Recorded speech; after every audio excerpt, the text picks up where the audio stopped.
जय श्री सीताराम भक्तों, स्वागत है आपका हमारा YouTube चैनल ब्रह्मेश्वर महादेव ज्ञान दर्पण में। भक्तजनों, यदि आप हमारे इस चैनल पर नए हैं तो इसको सब्सक्राइब कर लीजिएगा। वीडियो आपको अच्छी लगती है तो इसको लाइक कीजिए, ज़्यादा से ज़्यादा लोगों तक शेयर जरूर कीजिएगा। भक्तजनों, एक बार जो है भगवान श्री रामचंद्र जी जो है भैया लक्ष्मण जी के साथ माता जानकी की जो किशोरी जी की जो है खोज करते हुए जब जो है माता सवरी के बताए हुए मार्ग पर आगे चलते हैं तो जो है पंपापुर सरोवर के समीप पहुंचते हैं। वहां पर जो है नाना प्रकार के जो है मुनियों के आश्रम वहां बना रखे हैं। उनके चारों ओर जो है वन के सुंदर जो है वहाँ वृक्ष हैं। नाना प्रकार के जो है वहाँ पर जैसे चंपा है, शैलश्री है, कदम्ब है, तमाल है, पाटल है, कटहर है, ढाक इत्यादि, आम इत्यादि के जो है वहाँ सुंदर सुंदर जो है वृक्ष जो है राम रघुनाथ जी वहाँ पर देख रहे हैं। और वहाँ देख करके जो है बहुत प्रकार के जो वृक्ष हैं, जो उनमें जो है नए नए पत्ते को जो है सुगंधित जो है पुष्पों से युक्त हैं। नाना प्रकार के जो है वहाँ पुष्पों की जो है वहाँ खुशबू जो है उसकी बाहर फैली हुई है। उन पर नाना प्रकार के जो है भंवरों के झुंड जो है उस पर गुंजारमान है, गुंजार कर रहे हैं। और उनके स्वभाव से जो है शीतल मंद जो है सुगंधित एक मन को हरने वाली जो हवा वहां से बह रही है, उन सुगंधित हवाओं को साथ में लेकर के पुष्पों की जो सुगंधित को लेकर के जो हवा बह रही है वो जो है मन में को जो है एकदम कोलाहल पैदा कर रही है। वहां पर जो पक्षी जो है वो नाना प्रकार जो कोलाहल कर रहे हैं। कोयल जो है वहां पर कुहू को का शब्द कर रही है। और जो उनकी रसीली बोली को सुनकर के जो मुनि लोग हैं, जो बड़े बड़े ज्ञानी जो धर्मात्मा लोग हैं, उनका भी ध्यान टूट जाए। तो रघुनाथ जी जो है सारा दृश्य देखते हैं, उनका मल जो है देखते हैं।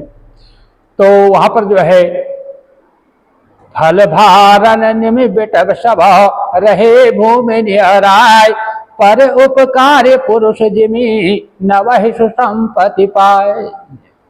तो गोस्वामी जी लिखते हैं कि वहां पर जो है नाना प्रकार के जो वृक्ष हैं उन वो जो है फलों से लदे हुए हैं। तो कहते हैं तो वो जो है फलों से लदे हुए जो वृक्ष हैं वो झुक करके जो है पृथ्वी को स्पर्श कर रहे हैं, पृथ्वी के पास आ गए हैं। तो गोस्वामी जी लिखते हैं जो संत पुरुष होते हैं, जो ज्ञानी पुरुष होते हैं, जो विनयी पुरुष होते हैं, तो वो जो है जो परोपकारी लोग होते हैं वो जो है उनके पास जितनी भी धन संपत्ति आती है, जितना धन संपत्ति आती जाती है उतना वो झुकते जाते हैं, ताकि सहज जो है स्वभाव से बस जो है पृथ्वी के सभी लोग जो है उसका लाभ ले सकें। क्योंकि संत कहते हैं कि जो हमारी जो संपत्ति है उस पर किसी एक का अधिकार नहीं होता है। आजकल देखते हैं कि मनुष्य जब संपत्ति पा लेता है या पद प्रतिष्ठा पा लेता है तो अकड़ने लगता है, जबकि संपत्ति जब आने चाहिए तो गोस्वामी जी लिखते हैं तो उस समय क्या है कि मनुष्य जो है संपत्ति से युक्त जो मनुष्य है उसको झुक जाना चाहिए, ताकि उसके आश्रय जो है सब लोग जो है उस वृक्ष के जिस प्रकार से वृक्ष के फल को जो है पृथ्वी के लोग ले लेते हैं, इसी प्रकार से उसको सबको लाभ मिल सके। तो ये सब जो दृश्य है श्री रघुनाथ जी और भैया लक्ष्मण जी वहां पर देख रहे हैं। देखी राम अति रुचिर तलावा, मज्जन कीन परम सुख पावा। देखी सुंदर तरुवर छाया, बैठे अनुज सहित रघुराया। कह मुनि सकल देव मुनि आए, स्तुति कर निज धाम सिधाए। बैठे परम प्रसन्न कृपाला, कहते अनुज सन कथा रसाला। तो श्री रघुनाथ जी जो है वहां पर श्री रामचंद्र जो है एक सुंदर जो है तालाब को देख करके भगवान श्री रघुनाथ जी ने जो है उसमें स्नान करते हैं और उन्हें परम सुख को, परम आनंद का प्राप्त करते हैं, आनंद सुख को पाया। तो एक सुंदर जो उत्तम वहां पर वृक्ष था, उसकी छाया को देख करके रघुनाथ जी जो है अपने छोटे लघुदाता लक्ष्मण जी के साथ जो है वहां पर विश्राम करते हैं। भगवान जो है वो साक्षात ज्ञान की प्रतिमूर्ति है और भैया लक्ष्मण जो है वो जो है वैराग्य के जो है अवतार हैं। दोनों जो है एक साथ बैठे हुए, ज्ञान और वैराग्य जो है एक साथ, एक जो वृक्ष की छाया है उस वृक्ष की छाया में बैठे हुए हैं। तो वो वृक्ष की छाया क्या है, वो भक्ति स्वरूपा है, यानी कि भक्ति के पास में आकर के ज्ञान और वैराग्य जो है वहां पर आकर के बैठे हुए हैं। तो वहां पर जो है वहां बैठ करके फिर वो जो है सब देव, जब उनको ऐसे वहां प्रसन्न मन से बैठा हुआ जब वहां देखा, तो वहां पर जो देवता लोग थे, जो सुर लोग थे, जो मुनिगण थे, जो वहां पर चल करके श्री रामचंद्र जी को जो है प्रसन्न बैठे हुए देख करके वहां पर सभी लोग उनके पास में आकर के बैठते हैं। तो भगवान श्री रघुनाथ जी जो है वहां पर सुंदर सुंदर जो है रस भरी जो कथाएं हैं वो लक्ष्मण जी को सुना रहे हैं, क्योंकि भगवान जो है ज्ञान के अवतार हैं, वो जो है ज्ञान का बखान कर रहे हैं, और जो वैराग्य अवतार जो लक्ष्मण जी है वो श्रोता है। तो भगवान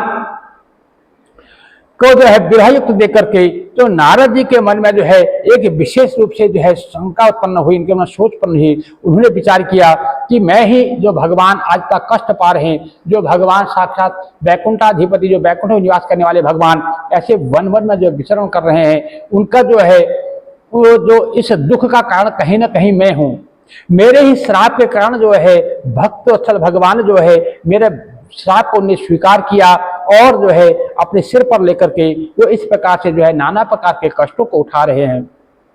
तो ऐसे जो भक्त वत्सल प्रभु को देख करके वो नारद जी के मन प्रेरणा हुई कि मैं भी अगर जाऊं अपने उस भक्त वत्सल भगवान को, उस जो उनकी ममतामयी जो दृष्टि है उनका एक कृपा प्राप्त कर सकूं, और मैं वहां पर जाऊं।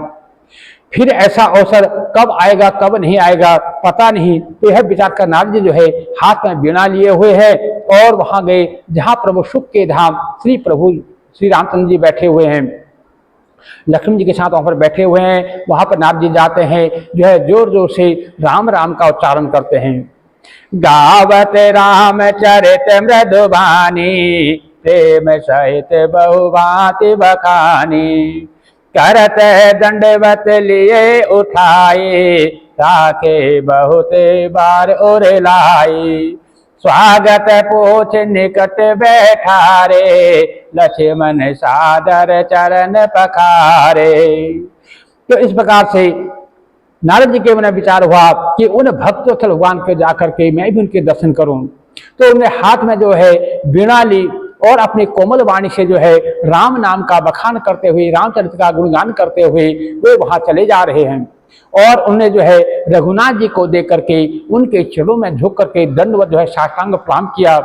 तो रामचंद्र जी जो है ऐसे कृपा के सागर हैं, ऐसे दयालु हैं, वो जो है श्री नारद जी को उठा लेते हैं और उनको जो है देर तक अपने छाती से, अपने हृदय से लगा के रखते हैं।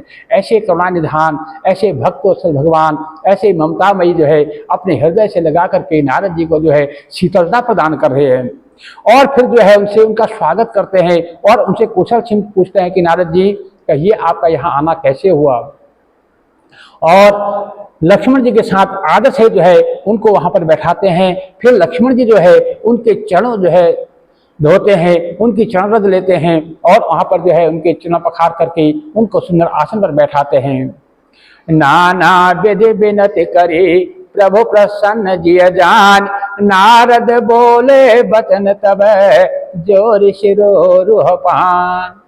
तो सब प्रकार से विनती करके प्रभु को मन में प्रसन्न जान करके जो नारद जी है वो कमल के समान हाथों को जोड़ करके उनके सामने जो है वचन बोले कि हे भगवान, मैं आपसे जो है कुछ वचन बोलना चाहता हूँ। हे स्वभाव से ही उदार रघुनाथ जी, सुनिए, आप जो है सुंदर अगम और सुगम वर को देने वाले हैं। आपके लिए ऐसा कुछ भी नहीं है जो आप देने में जो है असमर्थ हो, जो आप नहीं दे सकते हैं, ऐसा कुछ भी नहीं है। हे मेरे स्वामी, मैं आपसे एक वर मांगना चाहता हूं, कृपा करके वो मुझे दीजिए।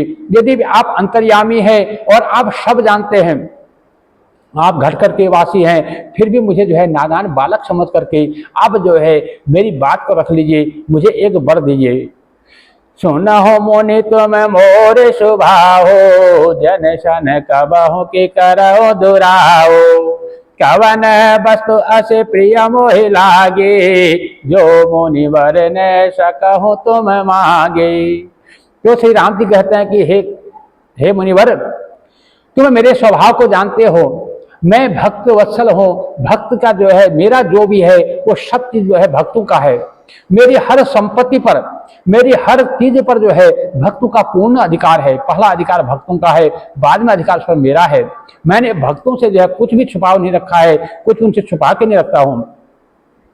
हे भगवान, वैसे कौन सी वस्तु प्रिय लगती है आपको? हे मुनिश्रेष्ठ, तुम जो मुझे मांगने में इतना सकुचा रहे हो, हे हे नारद जी, मैं तो जो है तुम सरीखे भक्तों के लिए ही जो है सब कुछ अपना लुटा देता हूँ। मुझे भक्त के लिए कुछ भी अदे नहीं, ऐसा कुछ भी नहीं है जो मैं भक्त को नहीं दे सकता हूँ। ऐसा विश्वास भूल कर भी तुम मत छोड़ो। तब नारद जी हर्षित जो है मन में हर्षित होकर के बोले कि मैं ऐसा वर मांगता हूँ कि मेरा यह धृष्टता है जो है, मैं एक जो है छोटे मुंह से बड़ी बात करता हूँ। हे भगवान, आप जो है मेरी धृष्टता को माफ कीजिए। यद्यपि प्रभु के नाम अनेका, श्रुति कह अधिक एक तेका, राम सकल नामन ते अधिका, हो नाथ अग खग गण बधिका। तो कहते हैं, नारद जी कहते हैं कि हे प्रभु, यद्यपि आपने जो है अनेकों अवतार लिए और आपके अनेकों नाम हैं, और वेद भी कहते हैं आपके एक से बढ़कर एक नाम है, और हर नाम जो है आपको मोक्ष को देने वाला है, हर नाम जो है आपको इस भव सागर से पार करने वाला है, हर नाम जो है आपको हर असंभव को संभव करने वाला। तो भी हे नाथ, मुझे पता नहीं क्यों राम नाम जो है सब नामों से बढ़कर लगता है।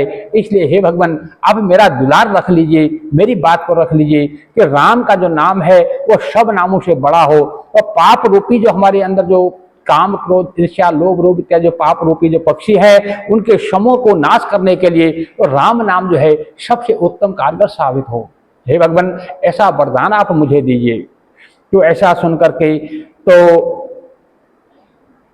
भगवान कहते हैं, राका रजनी भगति तव राम नाम सोई सोम, अपर नाम अर्धन विमल बसहु भगत उर्भ्यो, हेव मुस्त मुनि सन कहो कृपा सिंधु रघुनाथ, तब नारद मन सरस अति प्रभु पद नायहु मात, सियापति राम जय जय राम।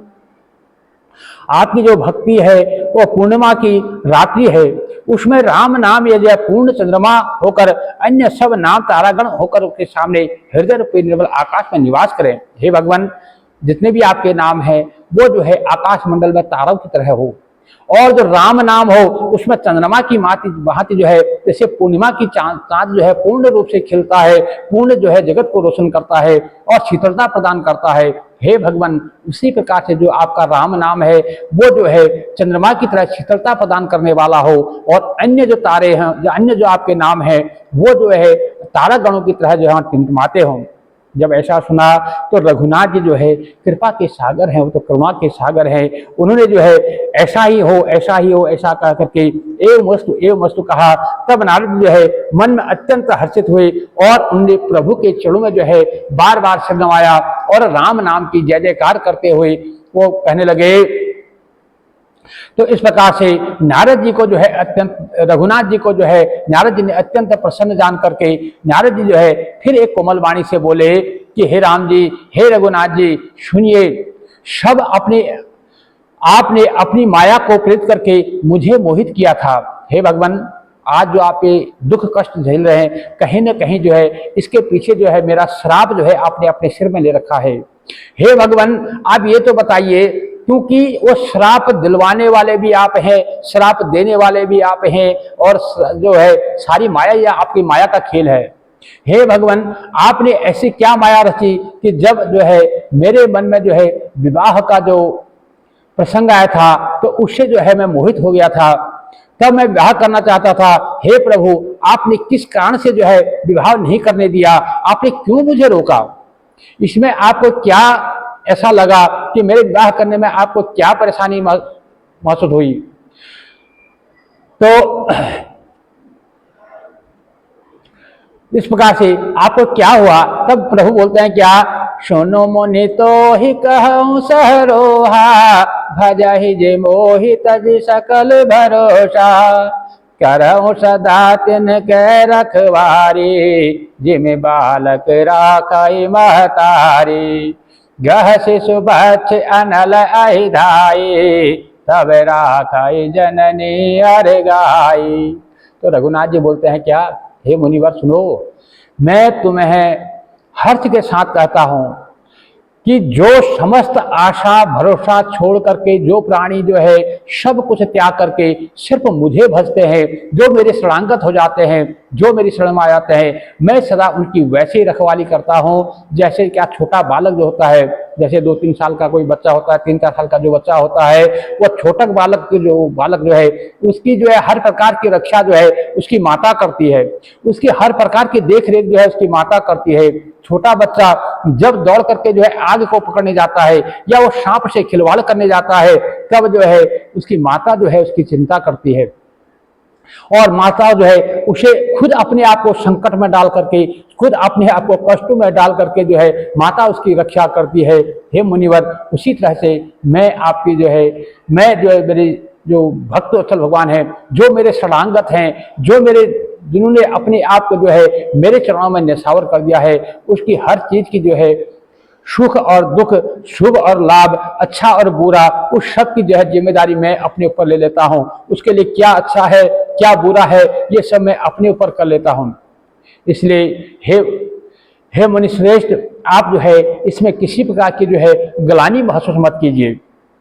जिस प्रकार से कहते हैं ना, जैसे अब हमें कहीं बाहर जाना होता है, कहीं यात्रा पर जाना होता है, अब माता क्या करती है, बच्चा है, छोटा बच्चा है, वो उसको क्या पता कहीं यात्रा पर जाना है या कहीं मंदिर जाना है या कहीं जाना है, तो उसको क्या है, अब माता को पूरा ध्यान रखता है कि बच्चे को रास्ते में क्या खिलाएंगे, क्या उसको कपड़े पहनाएंगे, वो गीला करेगा, कहाँ क्या होगा, क्या उसकी व्यवस्था होगी, ये सारी चिंता जो है उसकी माता को होती है। बच्चे को कोई उससे मतलब नहीं है।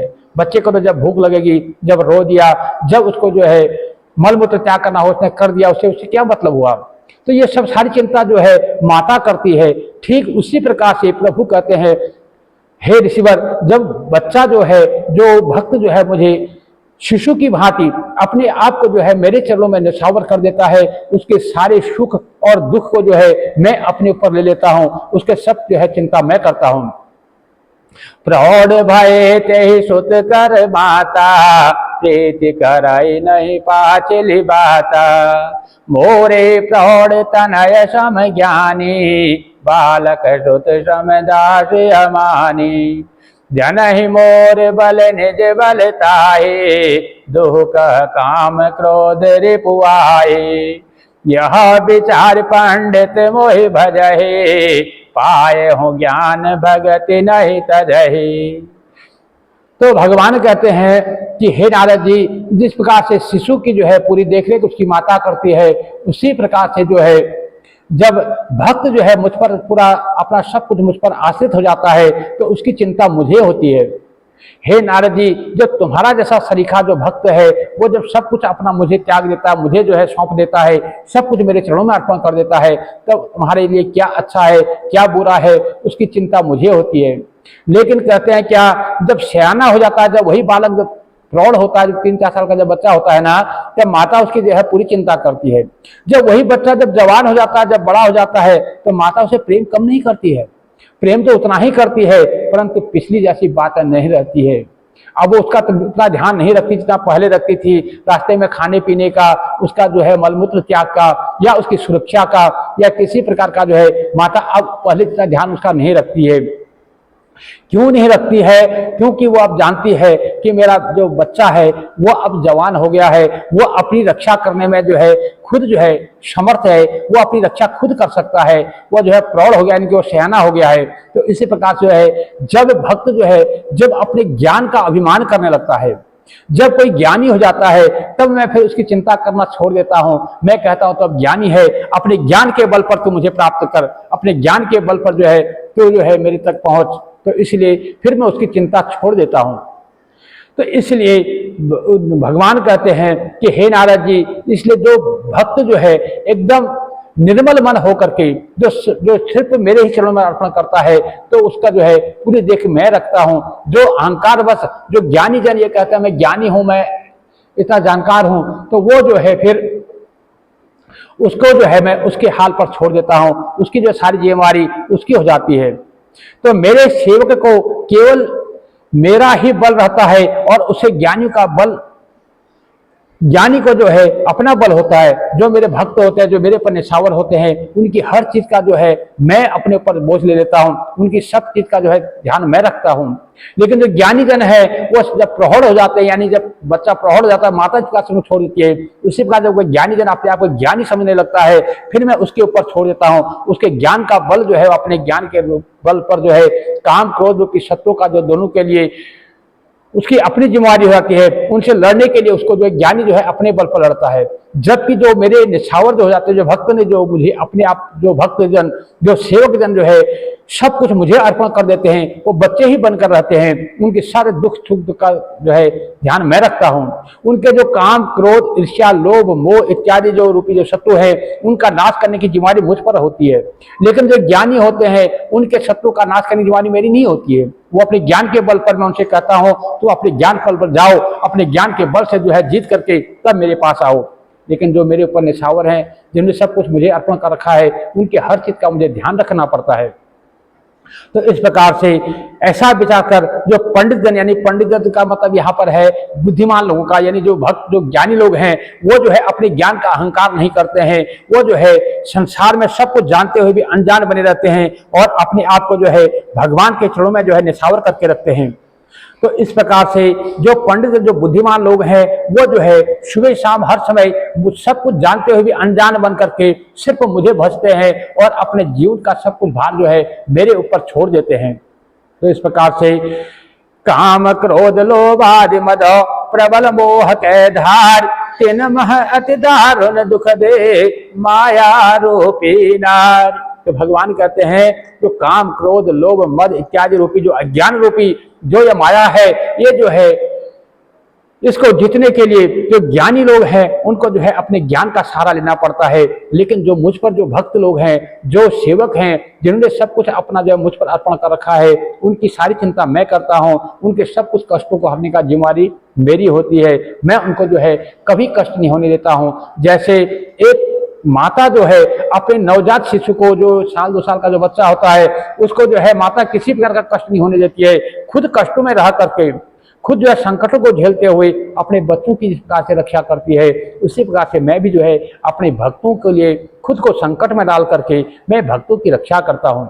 इसलिए साधु जन कहते हैं, संत लोग कहते हैं कि हमेशा जो है अपने ज्ञान का अहंकार मत करो, बल्कि अपने आप को जो है भगवान के चरणों में समर्पण कर दो। इसलिए मैं बार बार कहता हूँ भक्तजनों, आप जो है उठते बैठते चलते फिरते खाते पीते जो भी आपसे बन पड़ता है, अपने आप को जो है राम जी के चरणों में समर्पण कर दो। राम राम कह दो तो राम जी ही करेंगे बेड़ा पार। तो इसलिए आपको जो है किसी प्रकार की चिंता नहीं होनी चाहिए। आप जो है अपने आप को श्री राम जी के चरणों में अपने आप को जो समर्पण कर दें। भक्तजनों, यदि आपको वीडियो अच्छी लगती है तो इसको लाइक कीजिए, ज़्यादा से ज़्यादा लोगों तक शेयर कीजिएगा। भक्तजनों, यदि आप हमारे चैनल पर नए हैं तो इसको सब्सक्राइब जरूर कर लीजिएगा। जय जय श्री सीताराम। भक्त